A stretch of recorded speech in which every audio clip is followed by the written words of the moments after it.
তুমি আজকেও কেঁদেছ তাই না? না।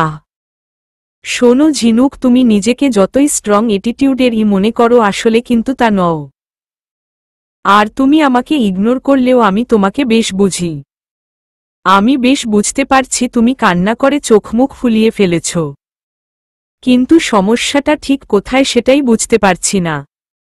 আমাকে বুঝতেও চেষ্টা করবেন না। আমি চাই না কেউ আমাকে বইয়ের মতো পড়ে ফেলুক। আচ্ছা, তো আজকে কান্না করার কারণটাও কি বলবে না? না। আচ্ছা বলো না। তোমার কি বই পড়া শেষ হয়েছিল? হ্যাঁ। গুড। আপনাকে একটা রিকোয়েস্ট করব? না, রিকোয়েস্ট বলবে, করবে না। তো কি বলবো? আমাকে রিকোয়েস্ট করার মতো সম্পর্ক আমাদের না। তুমি বরং আদেশ করতে পারো। বলো কি বলতে চাচ্ছ? আমি বাড়ি যেতে চাচ্ছিলাম। সবাইকে খুব মনে পড়ছে। অবশ্যই যাবে।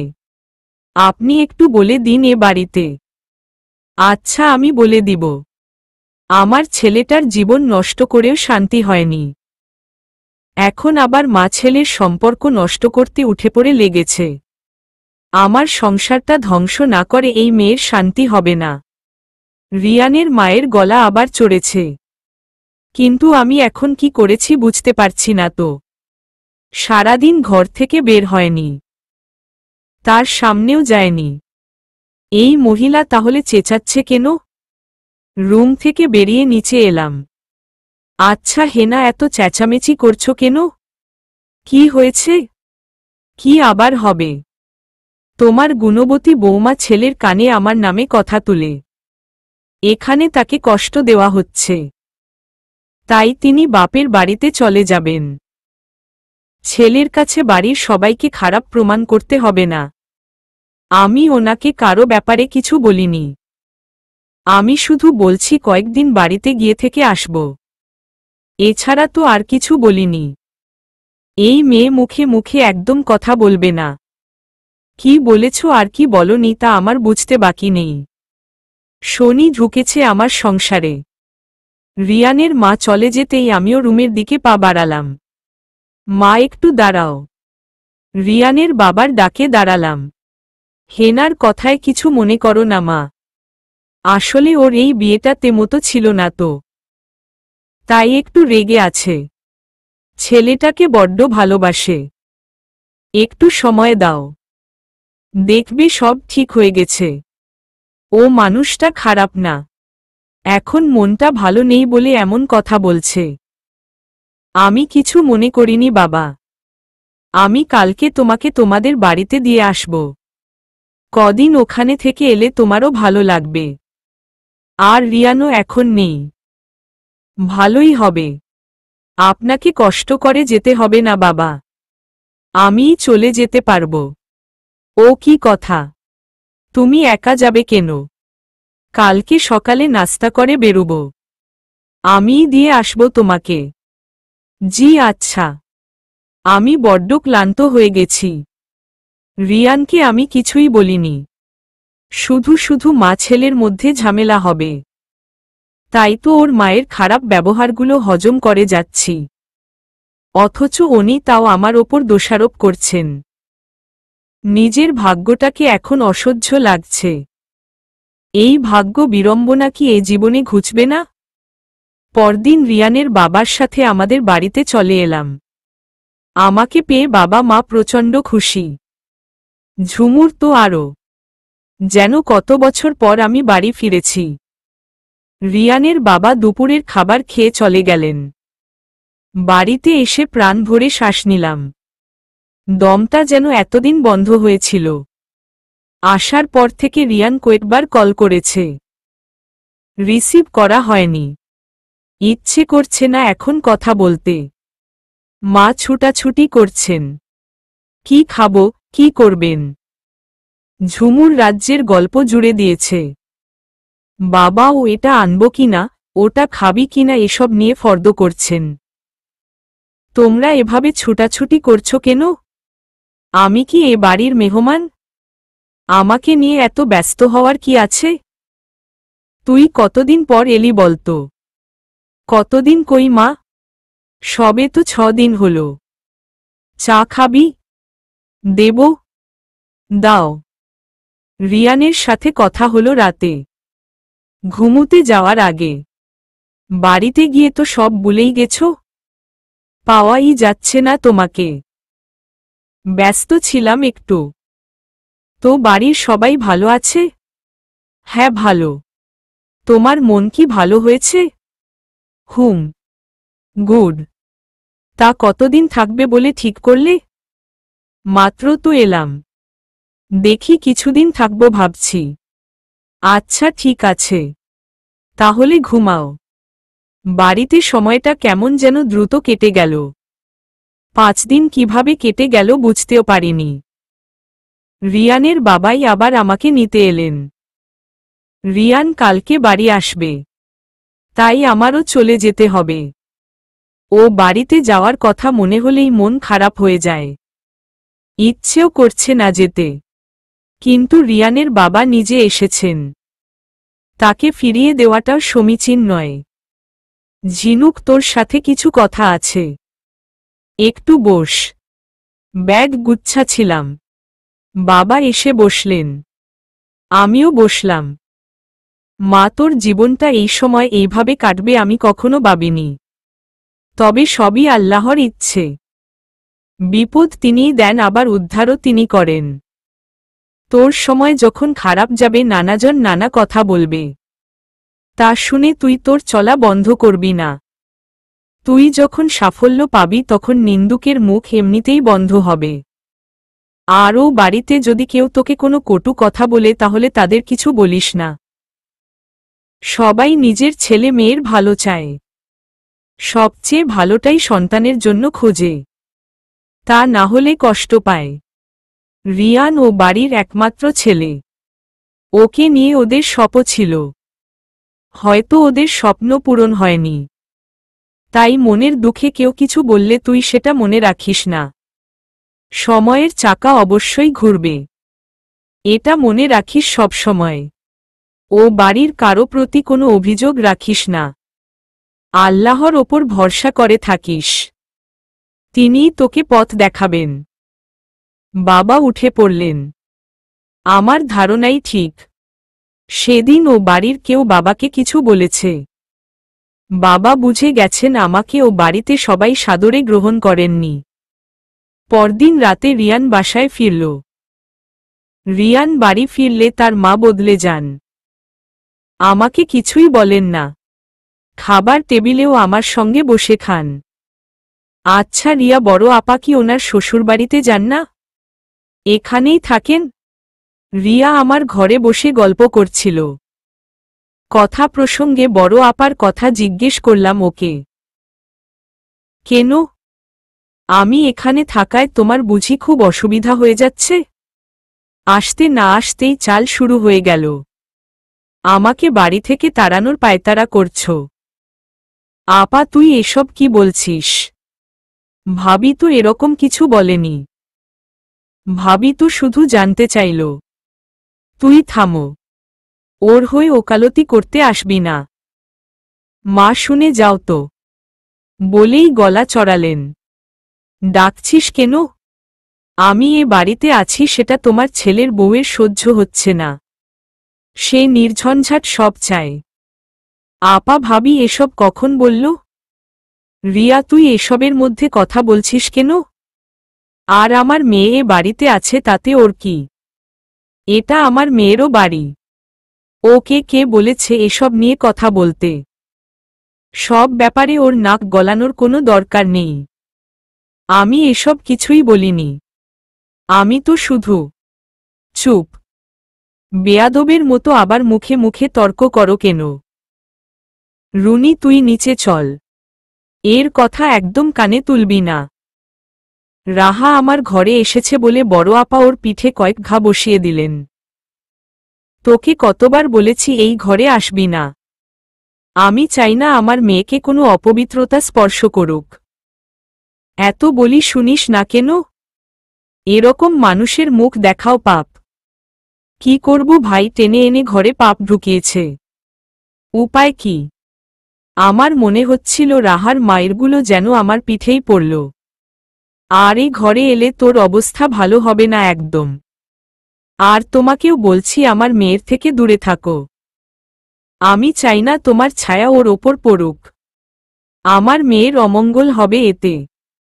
আমাকে কথাগুলো বলেই রাহাকে নিয়ে বেরিয়ে যাচ্ছিলেন। দরজার সামনেই রিয়ানের মুখোমুখি। রিয়ানকে দেখে ওনার মুখটা কাচুমাচু হয়ে গেল। আচ্ছা আপা, তোর নিজের সংসার ছেড়ে অন্য সংসারে পড়ে থাকতে খারাপ লাগে না? রিয়ান, শোন আপা, রাহাকে এখন যা শিখাবি বড় হয়ে সে তাই করবে। তাই তোর উচিত ওকে এখন এসব জটিল আর নোংরা সাংসারিক পলিটিক্স না শিখিয়ে নৈতিকতা শেখানো। অবশ্য তুই সেটা পারবি না, কারণ তুই নিজেই শিখিসনি।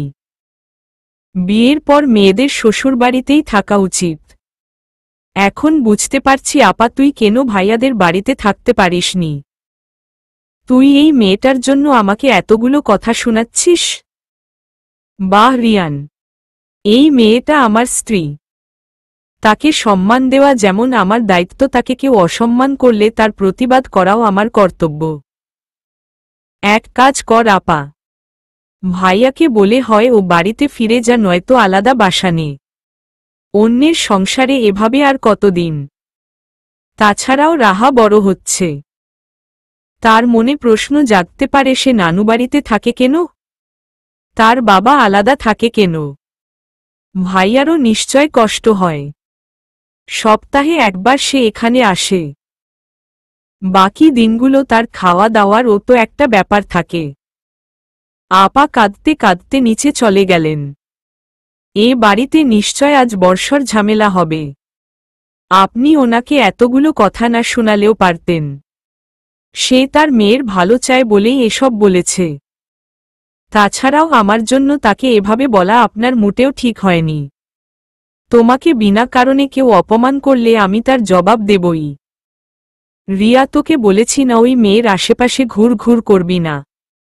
এই মেয়ের পাশে থাকলেও পাপ। অপয়া মেয়ে একটা। আমার ছেলের জীবনটা নরক হয়ে যাবে।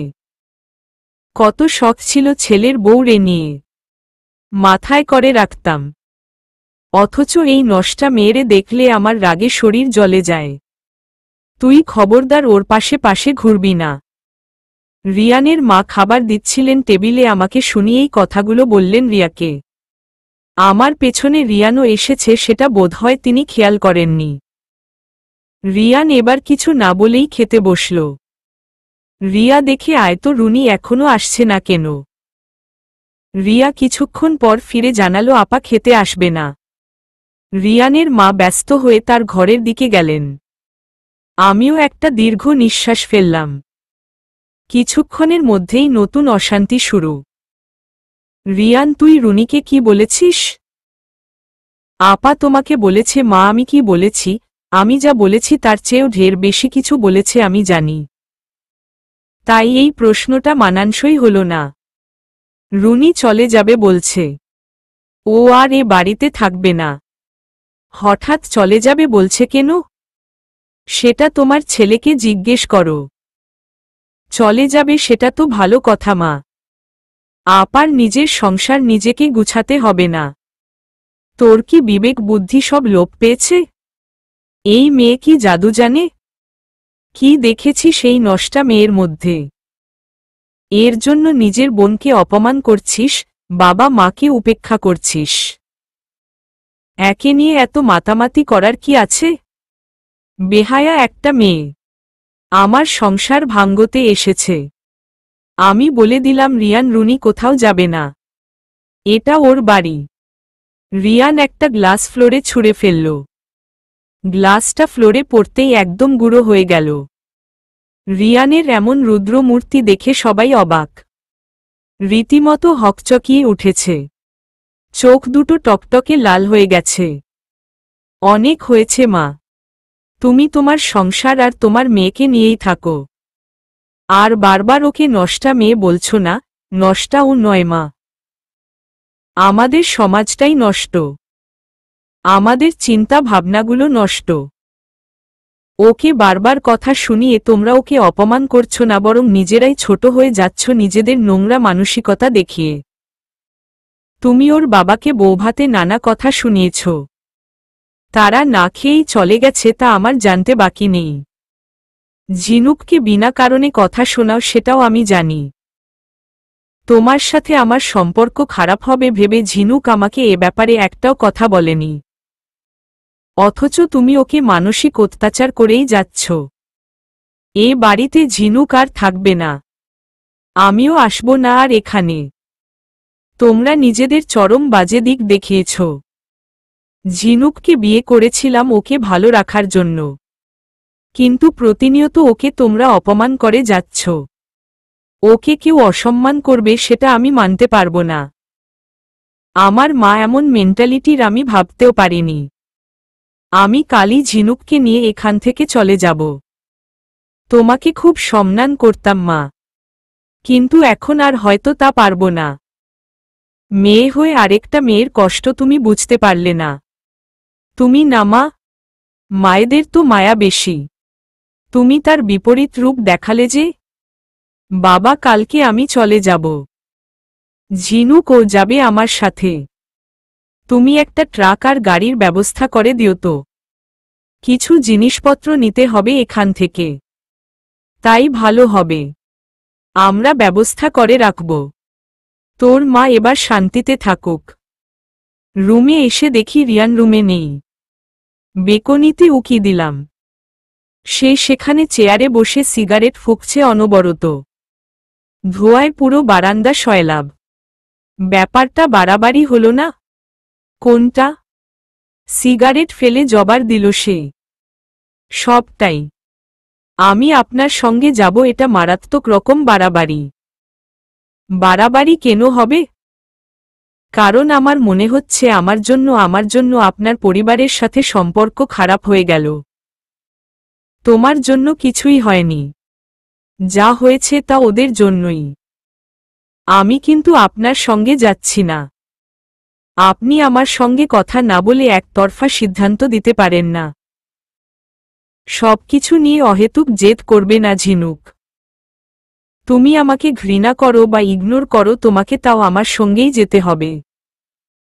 তোমার জিনিসপত্র গুছিয়ে নাও, আর এটা নিয়ে একটাও কথা আমি শুনব না। রিয়ান আবার সিগারেট ধরালো। আমিও রুমে চলে এলাম। এবার আর আমার কথা খাটবে না, তা বুঝে গেছি। ব্যাগ গুছানো ছাড়া আর উপায় নেই। পরদিন রিয়ান সব বই, বুক শেলফ সহ বাকি কিছু দরকারি জিনিসপত্র ট্রাকে চাপিয়ে আমাকে নিয়ে গাড়িতে উঠে পড়ল। রিয়ানের মা অদূরে দাঁড়িয়ে কাঁদছিলেন। রিয়ান দেখেও না দেখার ভান করে গাড়িতে উঠে পড়ল। রিয়া আর রাহা মন খারাপ করে গাড়ির কাছে দাঁড়াল। রাহাকে কোলে নিয়ে আদর করতেই সে কেঁদে ফেলল। বাবা, কাঁদছ কেন তুমি? লক্ষ্মী মেয়েরা কাঁদে নাকি? দেখো মামি, তোমার জন্য কতগুলো চকোলেট রেখেছি। এবার একটু হাসো তো দেখি বাবা। রাহা হাসল না, রিয়ার কোলে চলে গেল। রিয়া বারবার করে আশ্বাস নিল তার সাথে রোজ ফোনে কথা বলার। আমারও হঠাৎ প্রচণ্ড মন খারাপ হয়ে গেল। মায়া পড়ে গেছে এদের ওপর। রিয়ান 2 কামরার ফ্ল্যাটে থাকে। ভেবেছিলাম না জানি কতই বিশৃঙ্খলা দেখব ব্যাচেলর ফ্ল্যাটে। আমার ধারণা ভুল প্রমাণিত হল। আসবাব নেই খুব বেশি। একটা বিছানা, ফ্রিজ, টিভি, ওয়ার্ড্রব আর চেয়ার টেবিল, এই তো। রিয়ান খুব গুছানো মানুষ। সব বেশ ছিমছাম। কেউ বলবে না এটা কোনো ছেলের ঘর। ট্রাক থেকে জিনিসপত্র নামানো হলো। সে নিজে কোথায় কি বসবে তা দেখিয়ে দিল। যতটুকু পারল গুছিয়ে ফেলল। নিজেই রান্না চাপাল। এবার আমি খানিকটা লজ্জা পেলাম। আমি যে রান্নার রও জানি না। রিয়ানের মন খারাপ তা বেশ বুঝতে পারছি। সে চুপচাপ কাজ করে যাচ্ছে, কোনো কথা বলল না। একা থাকতাম তো, তাই তেমন কিছু কিনিনি। এখন সব কিনতে হবে। কাল পরশুর মধ্যে সব ফার্নিচার চলে আসবে। আর তোমার ভয় পাওয়ার কিছু নেই। তুমি যতদিন এখানে আছো রান্নাবাড়া বুয়াই করবে।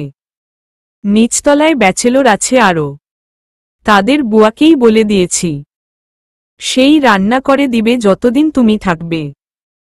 আমার একার জন্য দরকার হয়নি, নিজেই কিছু একটা করে খেয়ে নিতাম। আমি যতদিন এখানে থাকবো মানে বুঝলাম না, আমি কি কোথাও যাব নাকি আবার? হ্যাঁ, তোমার ভার্সিটিতে আবার শুরু করো স্টাডি। 1 ইয়ার লস হলো, তাতে কিছু হবে না, আবার পড়াশোনায় ফোকাস কর। ওখানে আগে কোথায় থাকতে? হোস্টেলে নাকি বাইরে? হোস্টেলে।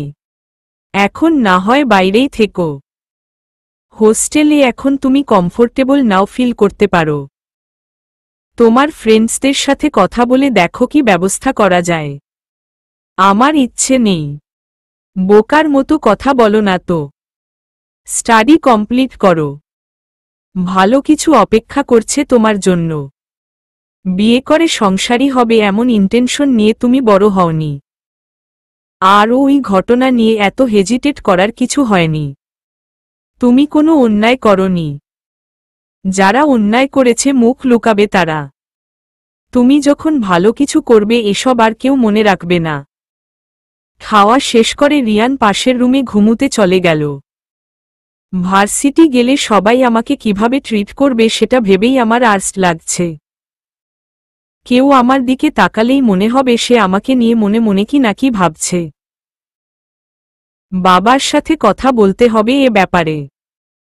বাবা নিশ্চয় ঠিক পরামর্শ দেবেন। রিয়ানের জন্য এই প্রথমবার আমার খারাপ লাগছে। ও মনে মনে কষ্ট পাচ্ছে তা ওর কথাবার্তাই ফুটে উঠছে। শুধু শুধু জেদ করল। কারো ভারী নিঃশ্বাস মুখে পড়ায় ঘুম ভেঙে গেল। রিয়ান আমার ওপর ঝুঁকে আছে। রাগ উঠে গেল আমার। কি করছেন আপনি? বেশ চেঁচিয়েই বলে উঠলাম। আমি জেগে যাব রিয়ান হয়তো বুঝতে পারেনি। কি করছিলেন আপনি? আমি ঘুমিয়েছিলাম তার সুযোগ নিয়ে আমাকে উঠে চাচ্ছিলেন? তুমি ভুল বুঝছ ঝিনুক। আমার সবাইকে চেনা হয়েছে। সবাই এক। সুযোগ পেলে মেয়েদের সবাই ভোগ করতে চায়। তো আপনি বা কেন এত লুকোচুরি করছেন? বিয়ে করেছেন, ভোগ করার অধিকার তো আছেই। ভালো মানুষই দেখিয়ে অগোচরে। ঝিনুক চুপ করো প্লিজ। আমার খারাপ কোনো উদ্দেশ্য ছিল না। তা তো বুঝতেই পারলাম। তুমি বুঝতে পারোনি, কোনোদিনই বুঝবে না আমাকে। আমি তোমার ইচ্ছের বিরুদ্ধে তোমার কাছে যাব না ঝিনুক। তোমার ঘুমন্ত মুখটা দেখার জন্যই ঝুঁকেছিলাম, আর কিছু না। এবার থেকে দরজা লক করে শুতে এসো, তাহলেই হবে। রিয়ান বেরিয়ে গেল। ও কি কাঁদছিল? ওর চোখে জল দেখলাম মনে হলো। তাতে আমার কি? আমি কেন এত ভাবছি? ছেলেদের মন কখন কোন দিকে যায় তার ঠিক নেই। তাও রিয়ান কি করছে একবার দেখা দরকার। ওর রুমের দরজা খোলাই, 0 পাওয়ারের লাইট জ্বলছে। ওর হাতে সিগারেট। দরজা লক করে এসে শুয়ে পড়লাম। ভালো লাগছে না কিছু। আজ আর ঘুম হবে না মনে হচ্ছে। রিয়ান কি আসলেই আমাকে দেখার জন্য রুমে এসেছিল, নাকি অন্য উদ্দেশ্য ছিল? দেখতে এসেছে এটা হয়তো কেবলই বাহানা ধরা পড়েছে বলে। আর আমাকে এভাবে দেখার কি আছে? যত সব ন্যাকামো। পরদিন রিয়ান আমার সাথে দেখা না করেই অফিস চলে গেল। বুয়া এসে রান্না করে দিয়ে গেছে। বাবাকে কল দিলাম আবার ভার্সিটি যাওয়ার ব্যাপারে। বাবা খুব খুশি হলেন এই প্রস্তাবে। আমাকে অনেক করে বুঝালেন আমার এই দুর্বিষহ অবস্থা থেকে আমার পড়াশোনাই টেনে বের করে আনবে। সবার মুখ বন্ধ করার জন্য আমাকে পড়াশোনা করে সাফল্যের চূড়ায় উঠতে হবে। পেছনের সবকিছু ভুলে যাবে আমার জীবনের নতুন প্রভাত সূর্যের আলোতে। এটা আমার জন্য বেস্ট অপশন। আমার অবশ্যই পড়াশোনা কন্টিনিউ করা উচিত। বাবার কথায় আমিও আশ্বস্ত হলাম। যত যাই হোক আমাকে ইঞ্জিনিয়ারিং কমপ্লিট করতে হবে। সবার সব কথার সমুচিত জবাব একদিন আমি অবশ্যই দেব। ভার্সিটি যাবার কথা ভাবতেই আমার মনে আরেকটা কথার উদয় হল। ভার্সিটি গেলে রাফির সাথে দেখা হবে। রাফির চোখের দিকে এখন আর তাকাতে পারব না। ওকে দেখেও কিছু বলার বা করার থাকবে না। ওকে দেখে নিজেকে ঠিক রাখতে পারব তো? ও আমার চোখের সামনেই থাকবে অথচ আমাদের কথা হবে না, দেখা হলেও চোখ নামিয়ে নিতে হবে। সহ্য হবে তো এসব? ক্যাম্পাসে কত শত স্মৃতি আছে আমাদের, সেসব আমি কি ভুলে থাকতে পারব? জীবনে কেমন পাশা খেলছে আমার সাথে। কোথায় আমার জন্য এক ফোঁটাও স্বস্তির জায়গা নেই। চারদিকেই কেবল প্রতিবন্ধকতা। আমি আবার পড়াশোনা শুরু করব বলে ভেবেছি। রাতে রিয়ানে জানালাম, বেশ তো, ভার্সিটির খোঁজ নাও। অ্যাডমিশন নিতে হবে কিনা?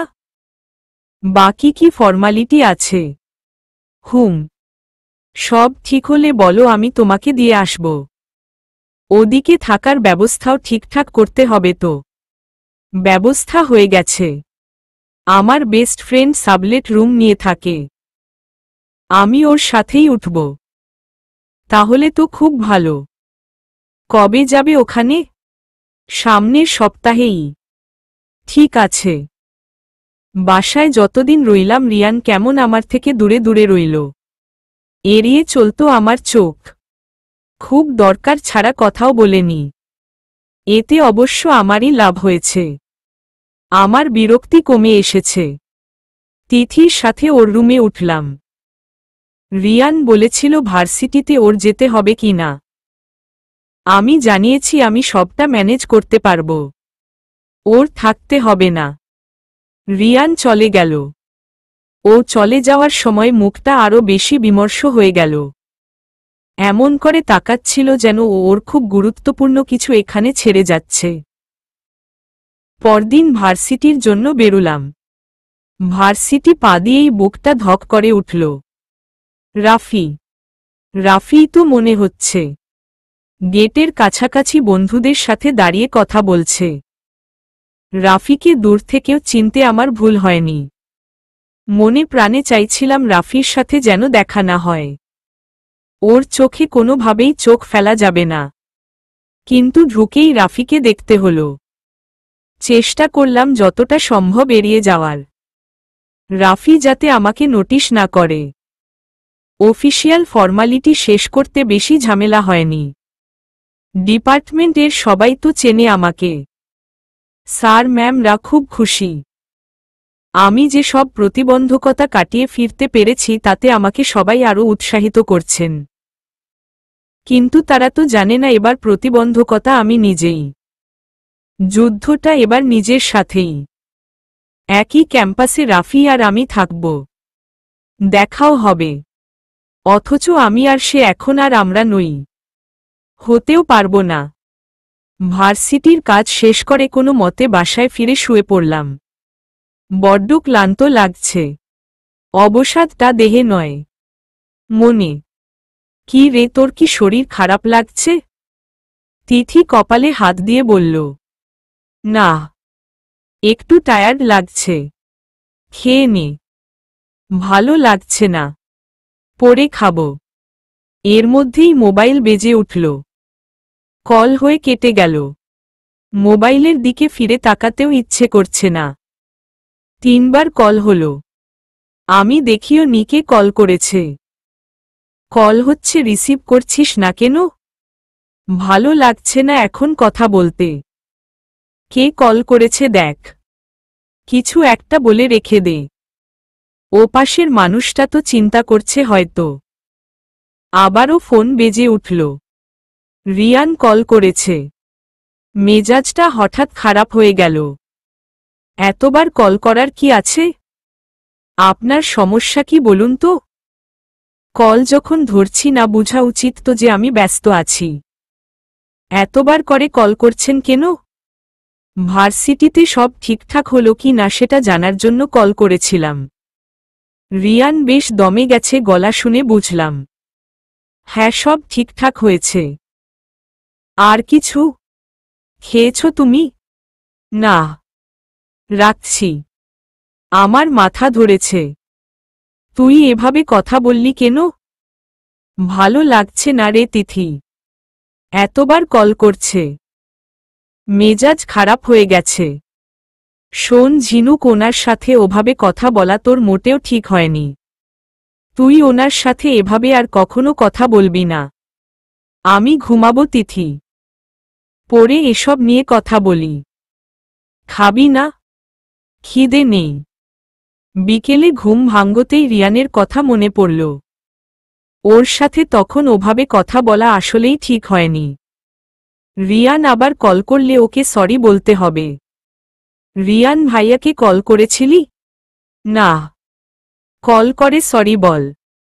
উনি কল করলে বলে দিব অন্যায় তুই করেছিস। সো কল তোর করা উচিত আগে। সে কল করবে, তখন সরি বলবি। এখনই কল কর। তিথির জোরাজুরিতে রিয়ানকে কল করতে হলো। একবার রিং হতেই ও ফোন তুলল। বলো ঝিনুক। কি করছেন? বাসায় ফিরলাম মাত্র। তুমি? আমি ঘুম থেকে উঠেছি। সরি রিয়ান। কেন? তখন আপনার সাথে ওভাবে কথা বলেছি বলে। আমি ভার্সিটি থেকে সবে ফিরেছিলাম। ক্লান্ত ছিলাম। মেজাজও খারাপ ছিল। আমি কিছু মনে করিনি ঝিনুক। এত ভালো হওয়া ভালো না। ওপাশ থেকে রিয়ান হেসে উঠল।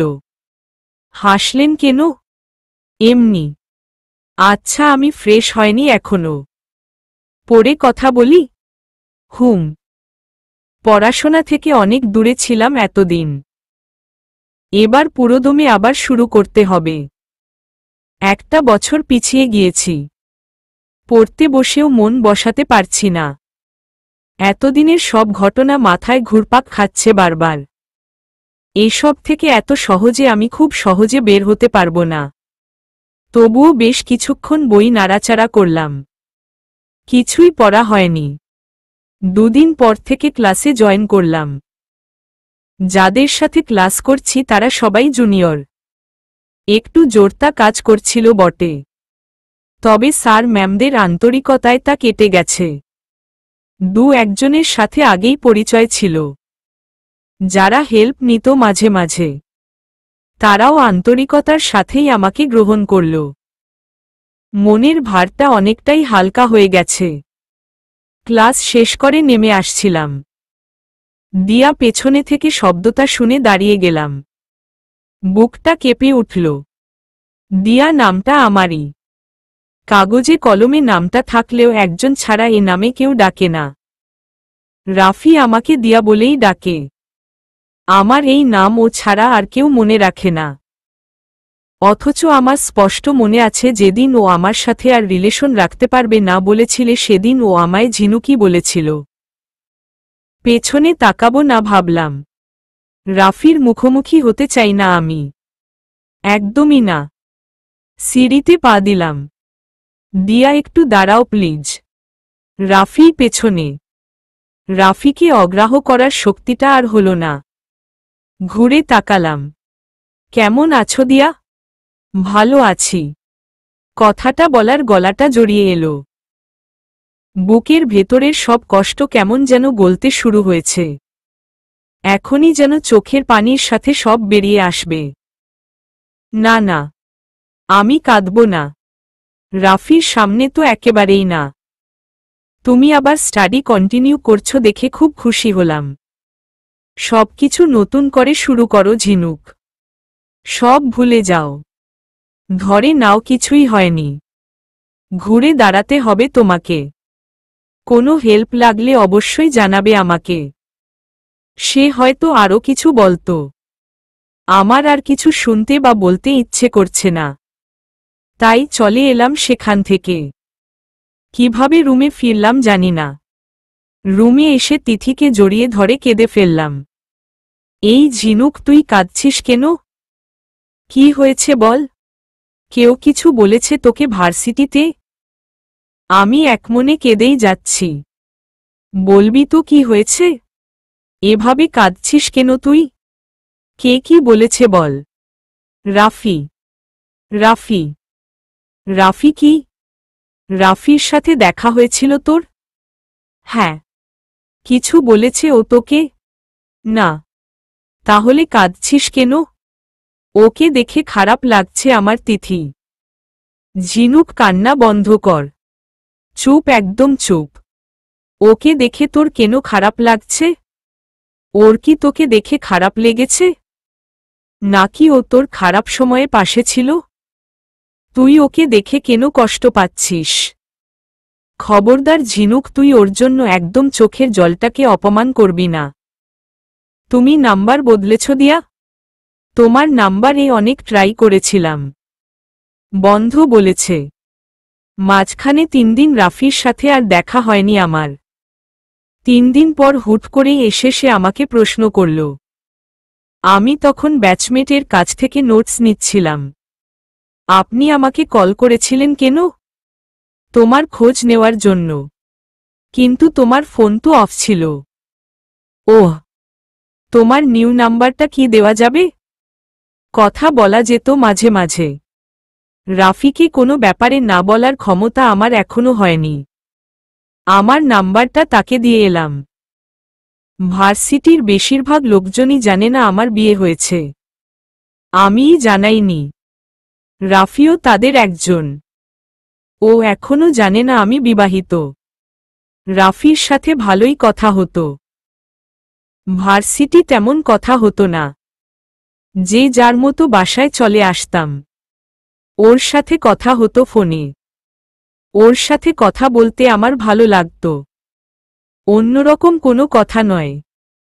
আমাকে ভালো করে পড়াশোনা করতে হবে। আমি যেন মন খারাপ না করি, এসবই। অথচ ও তো জানে না ওর সাথে কথা বলার পর আমার মনটা ভয়াবহ খারাপ হয়ে যায়। কিন্তু ওর কল ইগনোরও করতে পারি না। ভালোবাসা কি অদ্ভুত। কার সাথে কথা বলছিলে ঝিনুক? রাফির সাথে কথা শেষ করে দেখলাম রিয়ানের মিস কল উঠে আছে। কল ব্যাক করব ভাবছিলাম, এর মধ্যেই ও আবার কল করল। একজন ফ্রেন্ডের সাথে। আচ্ছা, কেমন আছো তুমি? ভালো। আপনি কেমন আছেন? ভালো আছি। আচ্ছা ঝিনুক, আমাকে তোমার একেবারেই পছন্দ না? হঠাৎ এমন কথা কেন বলছেন? আমাকে তুমি বরাবর ইগনোর করে আসছ, তাই বললাম। তোমার চোখে আমি কখনোই আমার জন্য সহানুভূতিও দেখিনি। এসব নিয়ে কথা বলতে ভালো লাগছে না। আপনি বাড়িতে কথা বলেছেন? রিয়ার সাথে কথা হয়েছে। আর কারো সাথে কথা হয়নি। আপনি আপা আর আপনার মায়ের সাথে কথা বলুন। ওনারা অনেক কষ্ট পেয়েছেন। আপনার ওদের সাথে ওভাবে কথা বলা মোটেও ঠিক হয়নি। কথা বলে সরি বলে নিন। আর আপনি বাড়িতেও যেতে পারেন। ওটা আপনার বাড়ি। সবার সাথে দেখা করে আসুন। আমার জন্য একটা পরিবার ভেঙে যাবে আমি তা একদমই চাই না। তুমি এই পৃথিবীর সবার কথাই ভাবো, শুধু আমার কথা ছাড়া। রাত অনেক হয়েছে, এবার ঘুমানো উচিত। Good night. রিয়ানের কথায় আজ আমার মনটা খারাপ হয়ে গেছে। আসলেই এই মানুষটা আমার জন্য কি না করেছে, কত রকম পাগলামি করেছে তার ইয়ত্তা নেই। অথচ আমি তার দিকটা কখনো ভাবিনি। রাফির প্রতি আমার দুর্বলতাটা রিয়ানের আমার জন্য করা পাগলামোগুলোকে এখন বুঝিয়ে দিয়েছে। ভালোবাসা সবাইকে কত অদ্ভুত কাজ করিয়ে নেয়। আমি যেখানে সব পুরুষকে ঘৃণার চোখে দেখে আসছি, সেই আমি রাফির সাথে কথা বলার জন্য উৎসুক হয়ে আছি। ও আমার হাত ছেড়ে দিয়েছে। পাশে পাইনি ওকে। আমার তাকে ঘৃণা করা উচিত। আমি তো তা পারছি না। বরং ওর জন্য বুকে একটা প্রচণ্ড কষ্ট অনুভূত হয়। রিয়ানের মনেও হয়তো আমার জন্য এমনই ফিলিংস কাজ করে। বেশ কিছুদিন এভাবেই চলল। ভার্সিটি, পড়াশোনা, প্রজেক্টস নিয়ে ব্যস্ততা। এসবের মধ্যে আমার জীবনের দুর্ঘটনা কোথায় একটু ফিকে হতে শুরু করেছে। রাফির সাথে টুকটাক কথা চলছে, দেখা হলে দু একটা কথা বলে যে যার পথ ধরছি। রিয়ানের সাথে সম্পর্ক গাঢ় হওয়ার এখনো কোনো লক্ষণ নেই। আগের মতোই আছি আমরা। ওর ডজন খানেক কলের মধ্যে দু একটা জবাব পায় ও। একদিন হুট করে রিয়ান ভার্সিটিতে এসে হাজির। ওর আশাটা আমি মোটেও এক্সপেক্ট করিনি। আপনি এখানে? তোমার ভার্সিটি তো বন্ধ এখন। তো বাসায় যাবে না? বাসায়? অবাক হলে যে। ভার্সিটি বন্ধ, তুমি এখানে থেকে কি করবে? তাই নিতে এসেছি। আমি একাই যেতে পারি, যাওয়ার হলে একাই চলে যেতাম। তোমার কি যাওয়ার ইচ্ছে নেই? ছিল না, অনেক পড়া জমে আছে, প্রজেক্টের কিছু কাজও আছে। তাহলে কি যাবে না? যাব। বাসায় চলুন, ব্যাগ গুছিয়ে নিব। আমার আসলেই যাওয়ার ইচ্ছে ছিল না। সেটা যে পড়াশোনার জন্য তা একদমই নয়, বরং ওখানে না যাওয়ার জন্য পড়াশোনার বাহানা দিব ভেবেছিলাম। কিন্তু রিয়ান এভাবে চলে আসবে ভাবিনি। ওকে ফেরাতেও ইচ্ছে করছে না, বেচারা কষ্ট পাবে খুব। বাসায় ফিরে খানিকটা অবাকই হলাম। রিয়ান বাসাটাকে খুব সুন্দর করে গুছিয়েছে। ওর রুচির প্রশংসা না করে পারা যায় না। ফার্নিচার কোথায় কি বসবে, কোনটা কিভাবে রাখতে হবে সে খুব ভালো করেই তা জানে। কোথাও কোনো অনিয়ম নেই, ছিমছাম একটা বাসা। বেশ সুন্দর করে গুছিয়েছেন তো সবটা। তোমার পছন্দ হয়েছে? খুব। আপনি খুব গোছালো একজন মানুষ, শৌখিনও বটে। নিজের জীবনটাই গুছাতে পারলাম না, সেটা নিজের ভুল সিদ্ধান্তের জন্যই। আমাকে বিয়ে না করলে আপনার জীবনটা বেশ সুন্দরী হতো। আপনার জীবনে দৃষ্টিকটু কিছু যদি থেকে থাকে সেটা আমি। আমার জীবনের সেরা প্রাপ্তিগুলোর মধ্যে তুমি একটা। তোমাকে পাওয়ার জন্য কত অপেক্ষা করেছি। ভালো কিছু পেতে গেলে কষ্ট তো করতেই হয়। আপনার সঙ্গে কথায় পারবো না, তবে আপনার জন্য ভালো কিছু হয়তো অপেক্ষায় ছিল। এর চেয়ে ভালো কিছু আর সহ্য হবে না। ফ্রেশ হও, অনেকটা পথ এসেছ। অনেকক্ষণ যাবৎ ফোনে রিং হচ্ছে, ওয়াশরুম থেকেই শুনতে পাচ্ছি। ফ্রেশ হয়ে এসে ফোনটা নিয়ে দেখলাম অচেনা নাম্বার।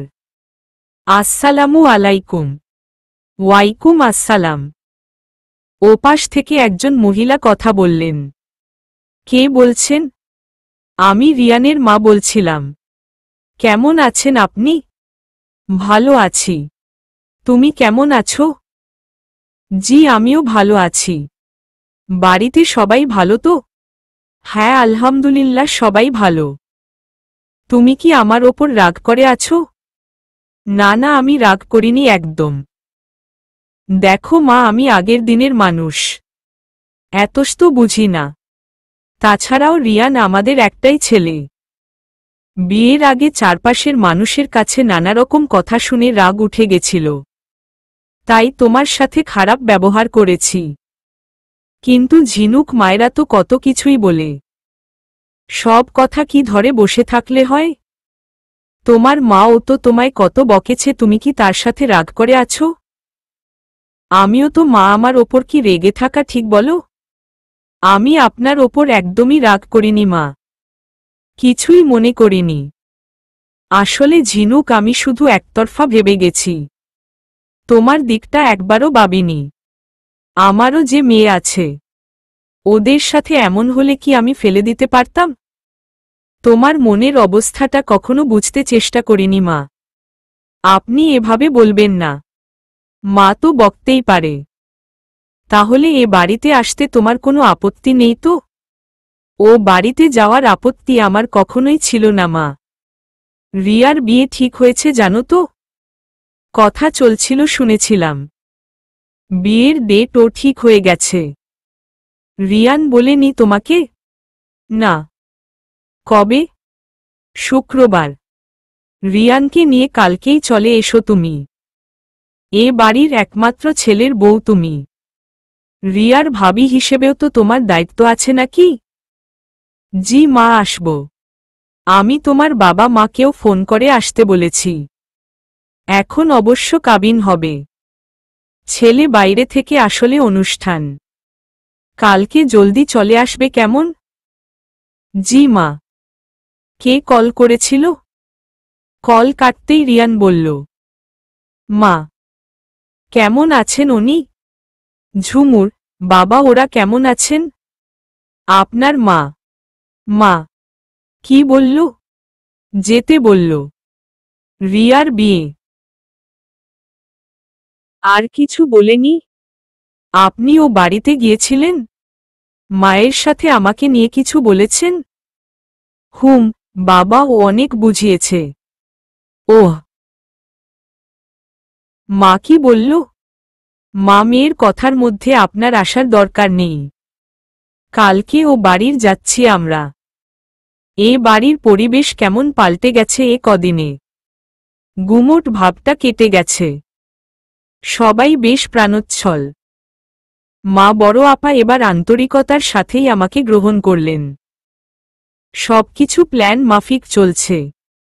শেষে এসে যেন সবটা বিগড়ে না যায় সেদিকে খেয়াল রাখিস দোস্ত। তোর অ্যাকাউন্টে টাকা ট্রান্সফার করেছি। আমি এর শেষ দেখতে চাই। আমি যেমনটা চেয়েছি সবটা সেভাবে হওয়া চাই। ঘূর্ণাক্ষরেও কেউ যেন কিছু না বুঝতে পারে।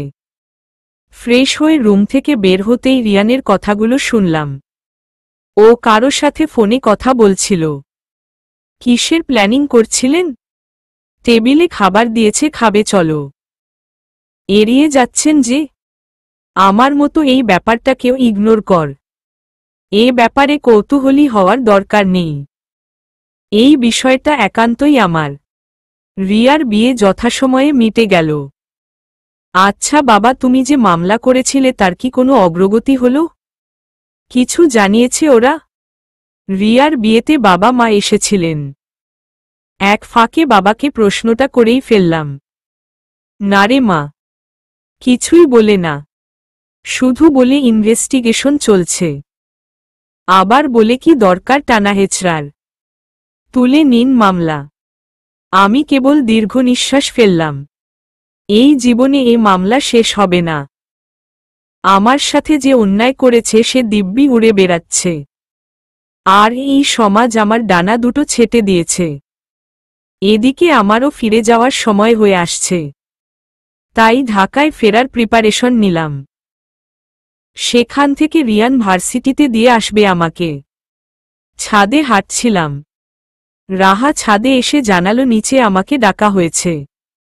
কয়েকজন নাকি আমার সাথে দেখা করতে এসেছে। আমার সাথে কে দেখা করতে আসবে? কারো তো আসার কথা নয়। কেউ আসবে এরকমও কোনো কথা হয়নি। তো কারা এলো নিচে? আমার সাথেই বাকি দরকার তাদের? এসব প্রশ্ন মাথায় নিয়েই নিচে নামলাম। নিচে নামতেই দেখলাম বাবাসহ আমাদের এলাকার বেশ কজন ড্রয়িং রুমে বসে আছে। ঝিনুক, ওনারা তোমার সাথে দেখা করতে এসেছেন। রিয়ানের বাবা বলল। আমি কিছুই বুঝলাম না। আমার বাবা ওদের এখানে কেন নিয়ে এলেন? আর ওনারাই বা আমার সঙ্গে কেন দেখা করতে আসবেন? আমি যখন এসব ভাবছি নয়ন ভাইয়া হঠাৎ আমার পায়ে এসে পড়লেন। নয়ন ভাইয়ার বাড়ি আমাদের পাশেই। ওনার ছোট বোন নয়না ঝুমুরের সাথে পড়াশোনা করে। নয়ন ভাইয়া বড়লোক বাবা মায়ের বকে যাওয়া ছেলে। ইন্টারের গণ্ডি পার হতে পারেননি। আমাকে বিয়ের জন্য বেশ কয়েকবার প্রস্তাব দিয়েছিলেন, যার পোনাই তা রিজেক্ট হয়েছে। এরকম একজন নেশাগ্রস্ত আর বখাটে ছেলের সঙ্গে বিয়ের কথা কেউ ভাবে নাকি? আমি হকচকিয়ে পিছিয়ে গেলাম। এ কি? আপনি আমার পায়ে ধরছেন কেন? আমাকে ক্ষমা করে দাও ঝিনুক। আমি তোমার সাথে অনেক খারাপ করেছি। মাফ করে দাও আমায়। কি বলছেন আপনি? আমি আপনাকে মাফ করব কেন? সে রাতে তোমার সাথে যে অন্যায়টা হয়েছে সেটা আমি করেছি। তুমি বিয়ে করতে রাজি হচ্ছিলে না। মাথায় রাগ উঠে গেছিল। বন্ধুদের সাথে প্ল্যান করেছিলাম কোনো একদিন তোমার এই দেমাগ আমি ভেঙে দেব। সেদিন সুযোগ পেয়ে গেলাম। রাগটা আর কন্ট্রোল করতে পারিনি। আমাকে মাফ করে দাও ঝিনুক। বাঁচাও আমাকে। বলেই তিনি কাঁদতে শুরু করলেন। আমার শরীর কেমন অসাড় হয়ে এলো। গাটা রিরি করছে ঘৃণার। এতদিন কেবল জানোয়ারটার অবয়ব কল্পনা করতাম। আজ চেহারা আমার সামনে। মাথা ফাঁকা হয়ে এলো আমার। দাঁড়িয়ে থাকার শক্তিটুকু আর পাচ্ছি না। রিয়ান ওর মাকে বলল আমাকে ভেতরে নিয়ে যেতে। ভেতরে এসেই আমি গড় করে বমি করলাম। গা গুলাচ্ছে আমার। বাইরের ঘরে কি হচ্ছে বা কী হবে সেসব নিয়ে আমি আর ভাবতে পারছি না। রিয়ানের মা আমাকে বিছানায় শুইয়ে দিলেন।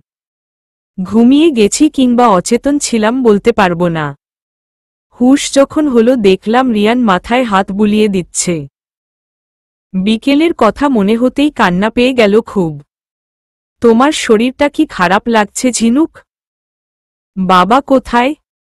বাবা চলে গেছেন। কিছু কাজ আছে তো। তাই তুমি কাঁদছ কেন বলো তো? এখন কি কাঁদার সময়? বোকার মতো কাজ করছ কেন শুনি? আমরা কালকে ঢাকায় চলে যাব। আর তুমি আজকের ঘটনা নিয়ে আর একদম ভাববে না। এদিকের যা কিছু করার তা আমি, বাবা বুঝে নেব। তুমি নর্মাল থাকো একদম। রিয়ান স্বাভাবিক থাকতে বললেও আমি তা পারলাম না। হাড় কাঁপিয়ে জ্বর উঠল। অচেতনই হয়ে পড়লাম বলা চলে। শেষ রাতে হয়তো জ্বর কমে এলো। ঘুম ভেঙে দেখি রিয়ান তখনও পাশে বসে আছে। আপনি এখনো বসে আছেন যে? ঘুমাবেন না? ঘুমাবো বলেই ও আমার কপালে হাত দিল। তারপর উঠে বালতি মগ ওয়াশরুমে রেখে চলে গেল। কিছুক্ষণ পর আবার এসে জানিয়ে গেল রাফি নামের কেউ কল করেছিল তোমাকে। তুমি জ্বরের ঘোরে ছিলাম তাই ফোন দেইনি তোমাকে। এই রাফি কি তোমার সেই বন্ধু যার সাথে তুমি রাত জেগে কথা বলতে? আমি কোনো জবাব দিলাম না রিয়ানকে। যারা বিপদে পাশে থাকে না তারা কখনোই বন্ধু হতে পারে না ঝিনুক। বলেই ও আবার চলে গেল। ঢাকায় ফিরে একদিন ছিলাম। তারপর চলে এলাম ভার্সিটিতে। দিয়া তুমি এতদিন আমার কল রিসিভ করনি কেন? রাতে রাফির কল এলো। বাড়িতে গিয়েছিলাম। ওহ, ফিরেছ? দিয়া চলো কালকে দেখা করি। কোথায় বসি? কিছু কথা ও বলার ছিল তোমাকে। আমারও আপনাকে কিছু কথা বলার আছে। তাহলে তো ভালোই। চলো কালকে মিট করা যাক তবে। কোথায় যাবেন? আর কখন? বিকেলে বের হও। আমরা যে রেস্টুরেন্টে বসতাম সেখানেই যাই কি বলো? তুই রাফির সাথে দেখা করবি কালকে? ফোন কান থেকে নামাতেই তিথি রাগী স্বরে বলল। হ্যাঁ। কেন? এমনি। দরকার আছে। ওর সাথে তোর কি দরকার থাকতে পারে ঝিনুক?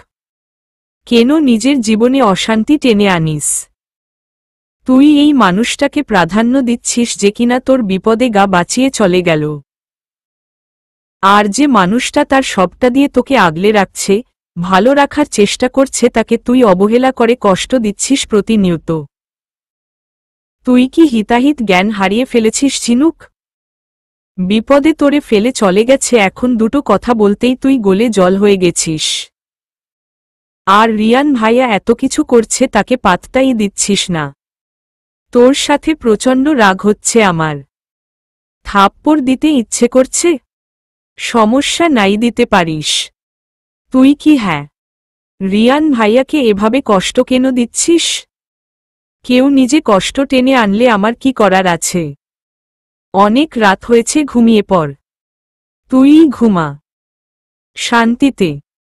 পরদিন বিকেলে বের হলাম রাফির সাথে দেখা করার জন্য। তিথি ভীষণ রেগে আছে আমার ওপর। সকাল থেকে একবারও কথা বলেনি। আমরা সেই রেস্টুরেন্টে বসলাম যেখানে হাজারবার আমাদের পদচারণা হয়েছে। কত গল্প, আড্ডা, কত স্মৃতি জমে আছে এখানে। এখানে বসতেই সেসব মনে পড়ে যাচ্ছে। এখানেই রাফি মুগ্ধ চোখে তাকিয়ে থাকত আমার দিকে। চোখের পলক পড়ত না ওর। দিয়া কিছু অর্ডার দাও। রাফির কথায় ঘোর কাটল। আমি কিছু খাব না। কেন? কিছু একটা খাও। ইচ্ছে করছে না। তুমি কি আমার ওপর রেগে আছো? আপনার সাথে রাগ করার কোনো কারণ আছে কি? আমি জানি দিয়া তুমি রেগে আছো। আসলে সে সময় আমার মাথা কাজ করছিল না। আমার ফ্যামিলি কেমন তুমি তো জানো। ওরা যদি তোমার এই ঘটনা শুনে কখনো মেনে নিবে না, আর সমাজও তো মেনে নিবে না। তখন মাথায় এটাই কাজ করছিল। সাহস করতে পারছিলাম না তোমাকে গ্রহণ করব এরকমটা ভাবার। এখন সাহস হয়েছে? এখন গ্রহণ করতে পারবেন আমাকে? এখন? সেসব পরে দেখা যাবে। পড়াশোনা শেষ হোক, তারপর। কিন্তু দিয়া আমরা কি এখন আবার সব শুরু করতে পারি না? রিলেশনে থাকতে পারি না? চলো না সব শুরু করি আবার। বলেই রাফি আমার হাতের ওপর হাত রাখল। আমি তৎক্ষণাৎ হাত সরিয়ে নিলাম। রাফি এর আগেও আমার হাত ধরেছে, কিন্তু আজকের স্পর্শে যেন অন্য কিছু ছিল। আমাকে গ্রহণ করার সাহস নেই অথচ সম্পর্ক রাখতে চাচ্ছেন। ব্যাপারটা কেমন না? বললাম তো ঝিনুক, বিয়ে করা তো পরের ব্যাপার। সম্পর্ক চলুক, আমরা ক্লোজ থাকি। ভবিষ্যতে কি হবে তা পরে ভাবব। আমি এবার রাফির চোখে তাকালাম। না, সেখানে আর সেই মুগ্ধতা নেই যেখানে অন্য কিছু খেলা করছে। আপনাকে আর ভবিষ্যৎ ভাবতে হবে না রাফি। আমি বিবাহিত। বিবাহিত? অবাক হলেন? আমিও অবাক হই। আমাকে যে ধর্ষণ করেছে সেও একজন, আমাকে যে বিয়ে করেছে সেও একজন পুরুষ, আর এই যে আপনিও একজন পুরুষ। কিন্তু কত তফাৎ আপনাদের মধ্যে। অথচ একজন তার ইচ্ছা পূরণ হয়নি বলে রাগ মেটাবার জন্য আমার ওপর ঝাঁপিয়ে পড়ল। আমার শরীরটা তার রাগ মেটাবার জায়গা। আবার আরেকজন আমাকে সব অপমান, অনাদর, অসম্মানের হাত থেকে বাঁচানোর জন্য ঢাল হয়ে দাঁড়ালো আমার সামনে। সমাজ আর সংসারের সাথে লড়াই করে আমাকে সম্মানজনক জায়গা দিয়েছে। আর আপনি যে কি না পাশ কাটিয়ে কাপুরুষের মতো সরে এসেছিলেন, এখন এখানে বসে আছেন আমার শরীরের উষ্ণতা নেওয়ার লোভে। আপনারা তিনজনই পুরুষ, তবে কত প্রভেদ আপনাদের মধ্যে। আপনার সাথে কথা বলছিলাম বলে আপনি ভাবছেন আপনার প্রতি এখনো দুর্বল। আপনার সব প্রস্তাবে রাজি হয়ে যাব। তবে আমি আর এখন বোকা নই। মানুষ চেনা হয়ে গেছে আমার। এই যে দেখুন, আপনার চোখ দেখেই বুঝে গেছি আপনি কি উদ্দেশ্য নিয়ে এসেছেন। ভালো থাকবেন। আর আমাকে কল বা কোনো রকম যোগাযোগ করবেন না। আর একটা কথা, মেয়েরা অত সস্তা না যে চাইলেই আপনি হাতের পুতুল বানাবেন। মেয়েদের সম্মান দিতে শিখুন। রেস্টুরেন্ট থেকে বেরিয়ে এলাম। বড্ড হালকা লাগছে নিজেকে। রাফির চোখের দিকে প্রথম দিন তাকিয়েই আমি বুঝেছিলাম ওর কপটতা। ওর প্রতি দুর্বলতা আছে ঠিকই, তবে তাই বলে সেটা মাত্রাধিক নয়। বাসায় ফিরার পরও দেখলাম তিথি গাল ফুলিয়ে বসে আছে। আমি আসার সময় 2 প্যাকেট বিরিয়ানি নিয়ে এসেছি। দেখি ম্যাডামের রাগ ভাঙ্গাতে পারি কিনা। তোর পছন্দের রেস্টুরেন্ট থেকে নিয়ে এসেছি, খাবি চল। তোর খাবার তুই খেয়ে নে। এখনো রেগে আছিস? আচ্ছা, কি করলে তোর রাগ ভাঙ্গবে বলতো? কিসের রাগ? তোর সাথে রাগ করব কেন আমি? ওহ, তাও কথা। আচ্ছা, এই নে আমার ফোন। তুই নিজেই রাফির নাম্বারটা ব্লক করে দে। যা তো ঢং করিস না, করে দে।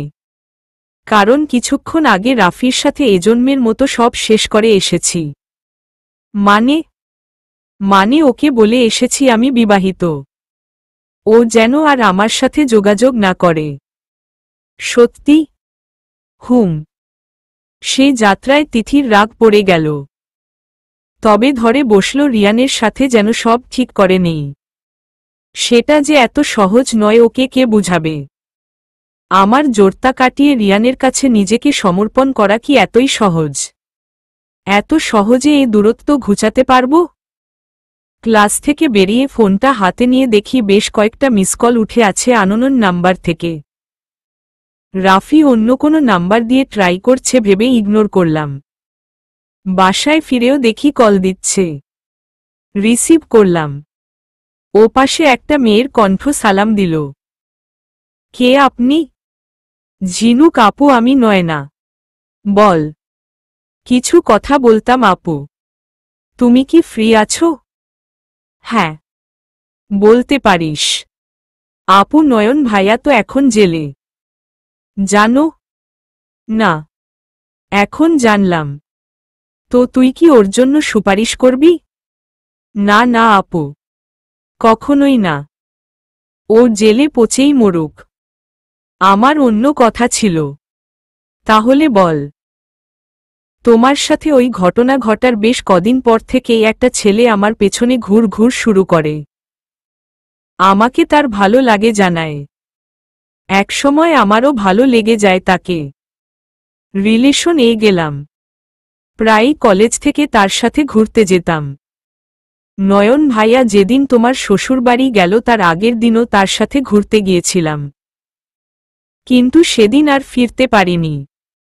ফিরতে দেয়নি বলাই বোধহয় ঠিক হবে। তুমি হয়তো ভাবছ তোমাকে কেন এসব বললাম।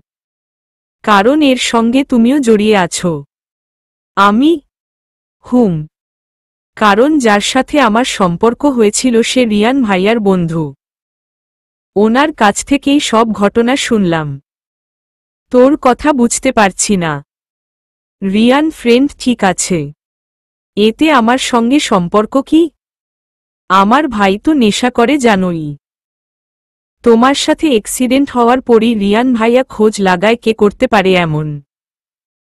টাকাও খরচ করে অনেক। ওনার বন্ধুদের দিয়ে খবর লাগায়। ভাইয়ার নেশা করার টাকা তো আর বাবা দিত না। রিয়ান ভাইয়ার বন্ধুরা ও সেই নেশার আড্ডায় যাওয়া শুরু করল। ভাইয়া আর তার বন্ধুদের সাথে আড্ডা দিত। যে নেশার টাকা দিত সেই তো ভালো বন্ধু নেশাখোরদের। ওরাও নেশা করাত। নেশার ঘোরে ভাইয়ার মুখ থেকে বের করল সেই তোমার সাথে এই জঘন্য কাজটা করেছে। ভাইয়ার মুখ থেকে স্বাভাবিক অবস্থায় এই কথাটা বের করার জন্য এবার আরেকটা নাটক সাজাল। যার বলির পাঠা আমি। ওনার বন্ধুকে দিয়ে আমাকে আটকিয়ে। আমার বাড়িতে বাবাকে আর ভাইয়াকে জানানো হলো ওদের কথা না শুনলে আমার সাথে খারাপ কিছু হবে। প্রথমে ভাইয়া পাত্তা দিল না। কিন্তু সন্ধে হওয়ার পরও যখন আমি ফিরলাম না তখন বুঝল আসলেই বিপদ। ভাইয়াকে বলা হলো তার দোষ সবার সামনে স্বীকার করতে নয়তো আমার তোমার চেয়ে বেশি ক্ষতি হবে। নিজের বোনের সম্মান সব ভাইই বাঁচাতে চায়। অনেক তর্ক বিতর্কের পর পরদিন বিকেলে ভাইয়া তোমাদের ওখানে যায়। ভাইয়াকে পুলিশ নিয়ে যাওয়ার পর ওরা আমাকে ছেড়ে দেয়। তবে এই ঘটনাগুলো তখনই শুনেছি। আমি একটা দীর্ঘশ্বাস ফেললাম। তোর কোনো ক্ষতি হয়েছে? না আপু। আমার কোনো ক্ষতি করেনি। আমার এই ঘটনা কেউ জানেও না। আপু তুমি রিয়ান ভাইয়াকে একটু বলে দাও ওনার বন্ধুর সাথে আমার সম্পর্কটা ঠিক করে দিতে। আমি সত্যিই ভালোবাসি ওনাকে। উনি তোর সাথে কথা বলে না? না। ওদিনই বলে দিয়েছে উনি কেবল অভিনয় করেছে। কিন্তু আপু আমি ওনাকে সত্যই ভালোবেসে ফেলেছি। আচ্ছা আমি বলে দিব। তুই কাঁদিস না। এত চমক সহ্য হয়? একের পর এক ঘটনা। জীবন কত বিচিত্র। রিয়ানকে কল দিলাম। কল রিসিভ করল না। কোথাও একটা খারাপ লাগা শুরু হলো। এই প্রথমবার রিয়ান আমার কল রিসিভ করেনি। আরও কয়েকবার কল দিলাম, কোনো রেসপন্স নাই। ফোনটা পাশে রেখে বসে রইলাম। মুখটা এমন পেঁচার মতো করে বসে আছিস কেন? কি হয়েছে আবার? কিছু না। বল কি হয়েছে? রিয়ান কল ধরছে না, তার জন্য মন খারাপ? এটা মানতে পারলাম না। রিয়ান কল না ধরলে ঝিনুকের মন খারাপ হয়। মজা করিস না তো। এই প্রথমবার ও আমার কল রিসিভ করে নাই। এবার বুঝো চান্দু কেমন লাগে। রিয়ানের কেমন লাগতো বুঝলা? আসলেই রিয়ানের ফোন কলগুলো আমি যখন ইগনোর করে গেছি তখন নিশ্চয়ই রিয়ানের এর চেয়ে বেশি খারাপ লাগত। খুব অবাক হলাম যখন রিয়ান কল ব্যাক ও করল না অনেকটা সময় কেটে যাওয়ার পরও। অস্থিরতা কমানোর জন্য আমিই কল করলাম। ফোন সুইচড অফ বলছে। রাতেও বেশ কয়েকবার ট্রাই করলাম, ফলাফল একই। রাতে ঘুম হলো না একটুও। এরকম কেন হচ্ছে? রিয়ান কল না ধরলে বা ফোন অফ রাখলে আমার কি? আমার কেন এত খারাপ লাগছে?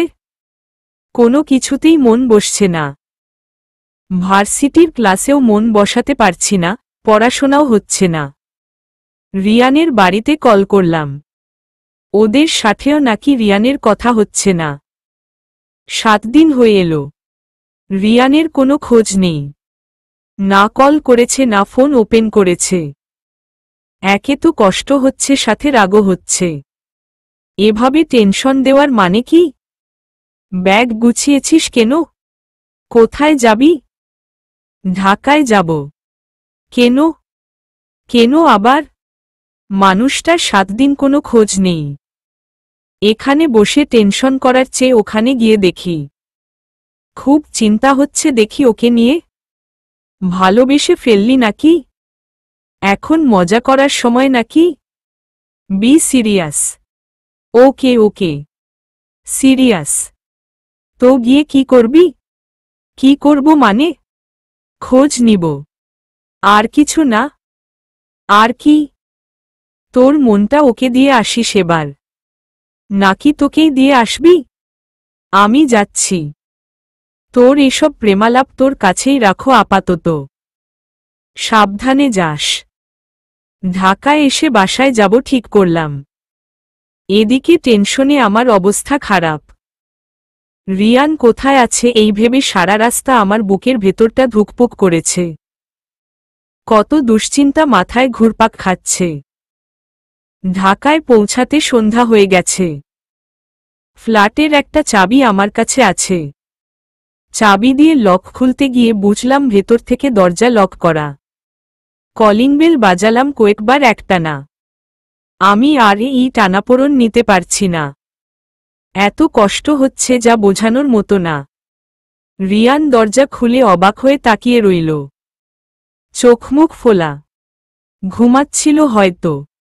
এদিকে ওকে দেখে আমি বোকার মতো কেঁদে ফেললাম। এই ঝিনুক, তুমি কাঁদছ কেন? কি হয়েছে বলো? এভাবে চলে এলে? বলো কি হয়েছে? আমি কিছুই বলতে পারছি না, শুধু কেঁদেই চলেছি। আচ্ছা আগে ভেতরে এসো। ও হাত ধরে আমাকে ভেতরে নিয়ে সোফাতে বসালো। কি হয়েছে বলো প্লিজ? কোনো সমস্যা হয়েছে?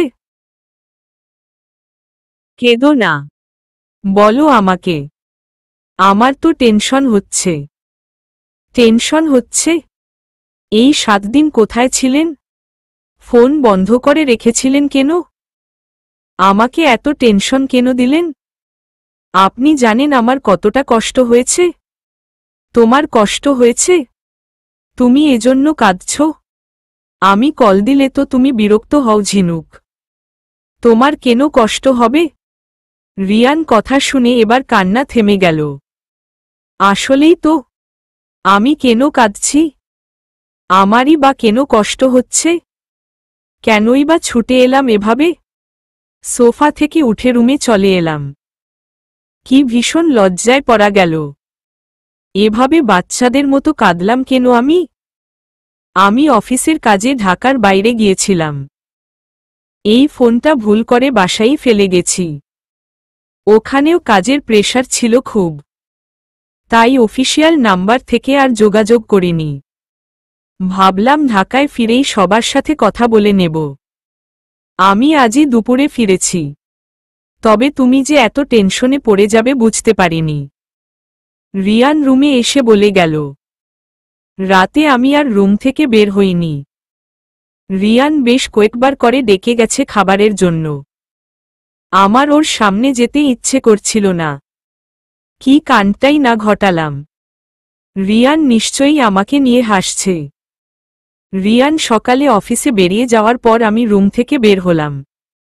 সারা রাত ভেবে এবার একটা কঠিন সিদ্ধান্ত নিয়েছি। এভাবে আর চলবে না।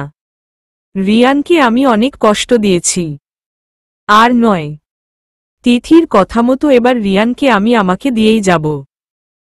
ভুল আমার ছিল, অন্যায় আমার সাথে হয়েছে, তাই বলে আমি ওর সাথে অন্যায় করতে পারি না। মোবাইলে কল বেজে উঠল। রিয়ানের নাম্বার ভেসে আছে। বলুন। খেয়ে নিও। রাতেও কিছু খাওনি। আপনি আজ ফিরবেন কখন? একটু লেট হতে পারে। কনফারেন্স আছে 2টা। আরও কিছু ফাইল সাবমিট করতে হবে।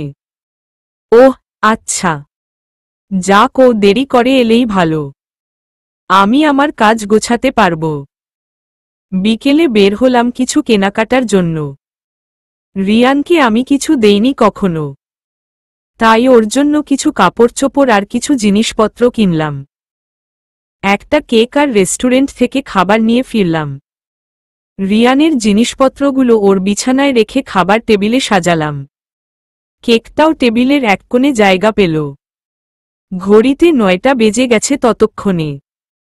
রিয়ান ফিরে ফ্রেশ হল। টেবিলে বসেই চুপচাপ খেয়ে উঠে পড়ল। আমি যে শাড়ি পরেছি সেটা সে খেয়ালই করল না। এদিকে আমি লজ্জায় মরে যাচ্ছি। রিয়ানকে কিভাবে বলল, কি বলবো মনে মনে বারবার আওড়াচ্ছি, কিন্তু গুছাতে পারছি না।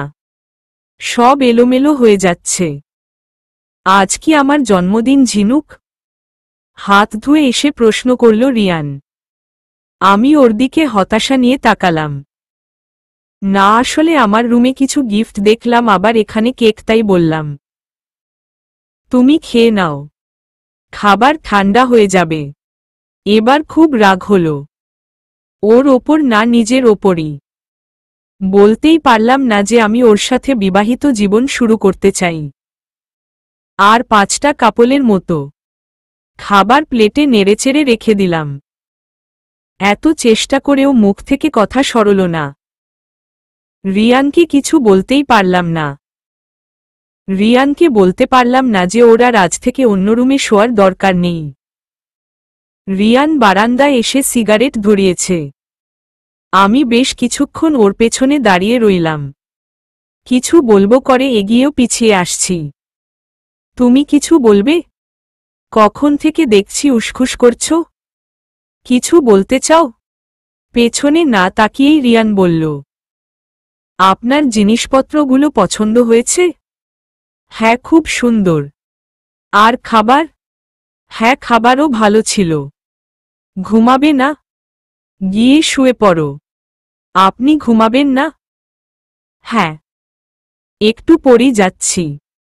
বলছিলাম যে আজ আরও রুমে যাওয়ার দরকার নেই। তো কোন রুমে যাব? আমার রুমে। বলেই একটা শ্বাস নিলাম। যাক, বলে ফেলেছি। বুঝলাম না। তোমার রুমে কেন? ঘুমাবেন। সেটাই তো কেন? এবার মেজাজ চড়ে গেল। ওরটি শার্টের কলার টেনে ধরলাম। এত কিছু বুঝেন, আর এটা বুঝতে পারছেন না কি বলতে চাচ্ছি? কি করে বুঝবো বলো? ভূতের মুখে রাম নাম যে। থাক, আপনার আর বুঝে কাজ নেই। ওর কলার ছেড়ে দিয়ে চলে আসার জন্য ঘুরতেই ও হেঁচকা টান দিয়ে নিজের সাথে চেপে ধরল। এত রাগ কেন? হ্যাঁ, কিছু বলার তো সুযোগ দিবা। কি বলবেন? যা বুঝলাম। কি বুঝেছেন? এটাই বুঝলাম যে আমাদের নাতি নাতনিদের গল্প শোনাবো যে তাদের দাদিকে পটাতে আমার 7 বছর সময় লেগে গেল। তবে তোমাকে কিন্তু শাড়িতে বেশ লাগে।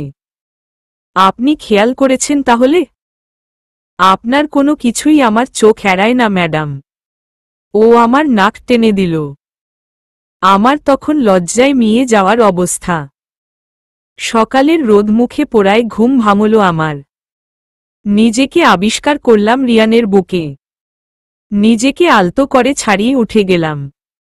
জানালার পাশে এসে দাঁড়িয়েছি। রাতের অন্ধকার দূরীভূত করে সূর্য তার আলোয় চারদিক আলোকিত করেছে। আমার জীবনেও রোদ্দুর এসেছে ঠিক এই সকালটার মতো। সেটা রিয়ানি নিয়ে এসেছে। কই এখন তো আর কোথাও কোনো কালো মেঘের ঘনঘটা দেখতে পাচ্ছি না। সমাপ্ত।